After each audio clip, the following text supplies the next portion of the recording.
Halo sahabat yang terkasih dimanapun Anda berada, kembali lagi bersama saya John Sung, Jesus my Savior. Sahabat yang terkasih, saya kembali ingin menjelaskan kepada posisi saya mengenai doktrin keselamatan. Banyak yang bertanya kepada saya, apakah Pak John Sung percaya dengan predestinasi, Calvin, atau Arminianis? Ya, saudara yang kasih di dalam Tuhan, saya percaya Alkitab, biblical.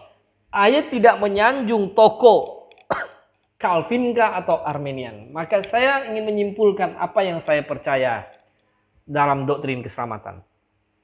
Begini, setiap manusia harus mendengar Injil. Ketika manusia mendengar Injil, Roh Kudus bekerja di dalam hatinya, menerangi pikiran dan akal budinya. Dia mengerti Injil, kemudian dia harus mengambil keputusan sebagai responsibility of man. Dia bertobat dan percaya kepada Kristus. Bertekuk lutut di bawah kaki salib Yesus. Dan mengatakan, Tuhan, saya orang berdosa. Terima kasih engkau mati di kayu salib menebus semua dosa saya. Saya datang kepadamu, saya mau percaya kepadamu sungguh-sungguh. Maka yang ditekankan di sini adalah tanggung jawab manusia. Responsibility of man. Oke? Setelah orang percaya kepada Yesus Kristus bertobat, maka dia masuk ke dalam satu fase tingkat yang kedua. Dia toleh ke belakang pintu. Dia melihat, oh saya sudah dipilih. Jadi sama seperti ketika kita mau masuk di dalam satu ruangan kamar. Di situ ditulis syarat masuk kamar itu adalah misalnya, lepas sendal, lepas sepatu. Wah. Kemudian saya lepas sendal, lepas sepatu. Saya masuk di dalam ruangan itu. Kemudian pintu tertutup. Dan saya menoleh ke belakang, saya melihat pintu itu ditulis, kamu sudah dipilih. Nah jadi sama ketika logika doktrin keselamatan yang benar itu seperti itu. Ketika kita sudah bertobat percaya kepada Kristus, kita masuk di dalam ruang lingkup anugerah Kristus. Maka kita boleh bersyukur. Dan di dalam Roma pasal 9 itu dikatakan, kamu sudah dipilih. Efesus 1, kamu sudah dipilih. Kita melihat dari kekekalan bahwa Tuhan sudah memilih kita di dalam Kristus. Oke? Di dalam Kristus. Nah, kemudian kita disuruh bertekun untuk disuruh setia sampai mati. Wahyu pasal 2 10. Hendaklah engkau setia sampai mati, maka akan dikaruniakan kepadamu mahkota kehidupan.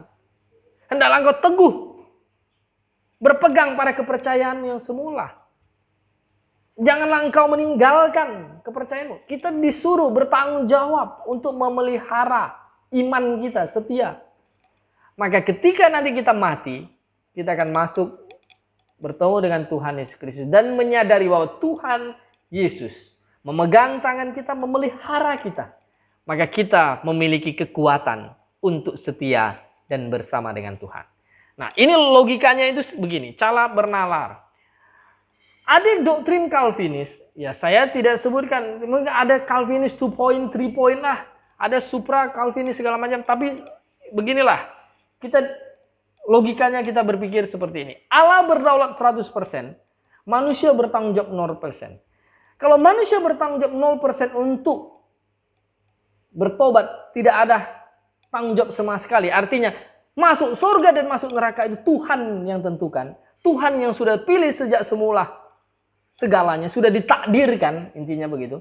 Ibarat dunia ini adalah sebuah panggung sandiwara yang udah ada skenarionya. Maka manusia masuk di neraka, semuanya dia akan berkata bahwa saya tidak layak untuk dihukum. Kenapa? Karena saya sebenarnya mau, tapi saya tidak terpilih. Oke? Jadi kalau Allah berdaulat 100% dan manusia bertanggung jawab 0%, berarti kesimpulan logika keberadaan manusia di neraka itu siapa yang salah? Bagaimana cara jawabnya? Nah, kalau juga Allah berdaulat 0% dan manusia bertanggung jawab 100%, nah semua manusia yang berada di sorga merasakan sombong. Oh ini karena usaha saya, ini karena pekerjaan saya. Tidak ada andil Tuhan dalam hidup. Nah, ini juga sesat, ini tidak benar. Jadi manusia sampai di sorga sombong semua. Atau Allah berdaulat 50%, manusia berdaulat 50%. Kalau begitu Allah punya andil cuma 50% atas keberadaan manusia di neraka. Dan manusia punya andil 50%, atas keberadaan di surga. Ini juga tidak benar logika seperti ini. Atau 75% Allah berdaulat, 25% manusia bertanggung jawab. Ini juga tidak masuk akal. Atau 30% Allah berdaulat, 70% manusia bertanggung jawab. Ini juga tidak masuk akal formula ini. Maka saya melihat bahwa ya, Allah, authority of God, berdaulat 100% atas kehidupan manusia, atas keselamatan manusia. Maka dia datang menyelamatkan manusia, mengorbankan dirinya, mengasihi manusia. Dan manusia juga bertanggung jawab 100% atas hidupnya. Dia harus merespon. Merespon anugerah Allah itu bukan bekerja. Ya. Maka satu-satu yang masuk akal ini hal seperti ini. Jadi setiap manusia yang masuk neraka tidak boleh berkata bahwa ini bukan saya yang mau. Saya sudah ditakdirkan masuk neraka. Tidak ada yang menakdirkan engkau masuk neraka. Tidak ada yang mentakdirkan engkau masuk binasa selamanya. Tidak ada yang mentakdirkan engkau membunuh. Jadi kalau kita percaya kepada takdir itu sama seperti begini. Oh, ada adik kita atau siapa kita dirampok, dibunuh, diperkosa. Lalu kita berkata itu sudah takdir Allah. Kalau begitu ya tidak usah ditangkap penjahatnya. Karena di penjahat itu ditakdirkan untuk melakukan kejahatan. Ujung-ujungnya salah siapa? Allah. Kalau begitu. Ini tidak benar logikanya. Boleh saya katakan bahwa Allah berdaulat 100% dan manusia bertanggung jawab 100%. Kedaulatan Allah dan tanggung jawab manusia adalah sebagaikan koin dengan kedua sisinya. Ada sisi authority of God, ada responsibility of man yang tidak bisa dipisahkan. Jadi sama seperti telapak tangan kita. Ada sebelah dalam dan ada sebelah luar. Tergantung dari sisi mana kita melihat. Jadi sahabatku dimanapun Anda berada. Ya. Doktrin keselamatan yang Alkitabiah dan bahkan seluruh aspek kehidupan kita yang Alkitabiah adalah seperti itu. Saya tidak memihak ke Calvinis, saya juga tidak memihak ke Arminianis. Tetapi inilah kesimpulan dari hasil meneliti Alkitab, ayat-ayat di Alkitab agar tidak bertentangan antara ayat satu dengan ayat-ayat yang lainnya. Bersama saya John Sung, Maranatha.